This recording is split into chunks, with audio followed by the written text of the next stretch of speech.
জঙ্গি সন্দেহ থেকে গ্রেপ্তার হয় মালদার মানিকচক থানার গোপালপুর গ্রাম পঞ্চায়েতের অসিনটোলা গ্রামের বাসিন্দা উমর ফারুক। সপ্তম শ্রেণী পাশ এই যুবক দীর্ঘ কয়েক বছর ধরে কলকাতায় শ্রমিকের কাজ করত বলে পরিবারের দাবি। তবে পরিবারের বক্তব্য নিয়ে রয়েছে বিভ্রান্তি। অশিক্ষিত ছেলে বুঝতে না পেরে টাকার বিনিময়ে পোস্টার লাগিয়েছে দাবি মায়ের, যদিও এই সব মানতে নারাজ তার স্ত্রী। স্ত্রীর দাবি তার স্বামীকে ফাঁসানো হয়েছে। তার স্বামী বরাবরই বাইরে কাজ করে, কিন্তু তিনি সন্দেহজনক কিছু দেখেননি। তার স্বামী উগ্রপন্থী কার্যকলাপের সাথে জড়িত নেই। তার বাবার বক্তব্য, এতদিন আমি শ্রমিকের কাজ করেছি, ছেলে বাড়িতেই থাকতো, এবারই এসে কাজ করতে গেছিল। পরিবারের প্রত্যেক সদস্যের বক্তব্যেই রয়েছে বিভ্রান্তি।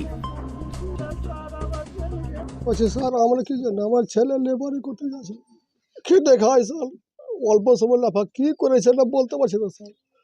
এক কথা ওকে ফাঁসানো হয়েছে স্যার, ওকে ফাঁসানো হয়েছে স্যার। কোথায় লেবারি করতো?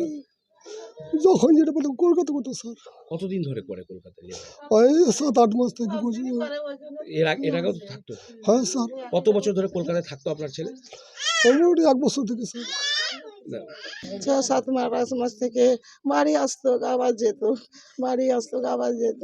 কিসের এই কাজ 5 করতো? মাস এইগুলো লেবারি কাজ করে খেত স্যার, লেবারি কাজ করে খেত স্যার। পড়াশোনা করেছিল? পড়াশোনা অল্পটুকু করেছে, অল্পটুকু করেছে। আমার ছেলে মূর্খর মতন বুঝিয়ে না কি পোস্টারে ছিল জানে না, চিনে না। সব পোস্টার সারাতে কে বলেছে, টাকার লোভ দিয়েছে নাকি জানি না স্যার।